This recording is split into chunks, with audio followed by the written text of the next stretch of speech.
जय शिवराय मित्रांनो अखेर राज्य शासनाच्या माध्यमातून राज्यातील दिव्यांग लाभार्थ्यांना 1500 ऐवजी 2500 रुपये मानधन देण्यासाठी मंजुरी देण्यात आलेली आहे। आणि याच्याच संदर्भातील एक महत्त्वाचा असा जीआर आज 15 सप्टेंबर 2025 रोजी निर्गमित करण्यात आलेला आहे।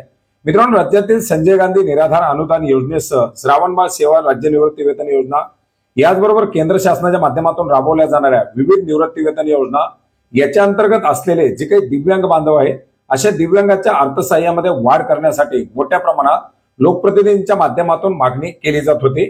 आणि याच अनुषंगाने 3 सप्टेंबर 2025 रोजी राज्य मंत्रिमंडळाच्या बैठकीमध्ये हे मानधन वाढ करण्यासाठी मंजुरी देण्यात आलेली होती।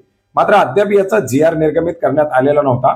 त्याच्यामुळे ऑक्टोबर महिन्यापासून हे मानधन वाढून मिळेल का हा एक प्रश्न निर्माण झालेला होता। मित्रांनो, अखेर आता राज्य शासनाच्या माध्यमातून ऑक्टोबर 2025 पासून दिव्यांग बांधवांना दिलं जाणारं मानधन हे 2500 रुपये करण्यासाठी मंजुरी देण्यात आलेली आहे। याच्यामध्ये आपण जर पाहिलं तर संजय गांधी निराधार अनुदान योजना, श्रावणबाळ सेवा राज्य निवृत्ती वेतन योजना, इंदिरा गांधी राष्ट्रीय वृद्धापकाळ निवृत्ती वेतन योजना, इंदिरा गांधी राष्ट्रीय विधवा निवृत्ती वेतन योजना, इंदिरा गांधी राष्ट्रीय दिव्यांग निवृत्ती वेतन योजना, अशा सर्व योजनेमधील सर्व दिव्यांग बांधवांना हे 2500 रुपये प्रतिमाहाचं मानधन लागू असणार आहे।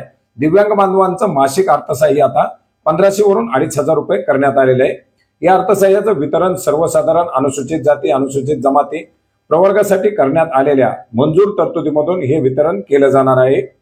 आता या लाभार्थ्यांना डीबीटीद्वारे, हे जे काही विशेष सहाय्य योजनेमध्ये लाभार्थी असतील अशा लाभार्थ्यांना डीबीटीद्वारे ऑक्टोबर 2025 पासून हे वाढीव मानधन त्यांच्या खात्यामध्ये वितरित केलं जाणार आहे। आणि याच्यासाठी आज 15 सप्टेंबर 2025 रोजी हा महत्त्वपूर्ण असा जीआर निर्गमित करून मंजुरी देण्यात आलेली आहे। मित्रांनो, संजय गांधी निराधार योजनेच्या अंतर्गत 4,50,700 लाभार्थी हे दिव्यांग म्हणून नोंदणीकृत आहे।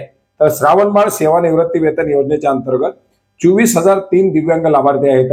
याचबरोबर विविध केंद्र शासनाच्या योजनेच्या अंतर्गत पात्र असलेले दिव्यांग लाभार्थी अशा सर्व दिव्यांग लाभार्थ्यांना आता ऑक्टोबर 2025 पासून हे 2500 रुपयाचं मानधन दिलं जाणार आहे। आणि याच्यासाठी राज्य शासनाच्या माध्यमातून 570 कोटी रुपयाच्या निधीच्या तरतुदीस देखील मान्यता देण्यात आलेली आहे। मित्रांनो, हा महत्त्वपूर्ण असा जीआर आपण महाराष्ट्र.gov.in या संकेतस्थळावरती पाहू शकता। याची लिंक आपल्याला व्हिडिओच्या डिस्क्रिप्शन बॉक्समध्ये सुद्धा मिळेल। धन्यवाद।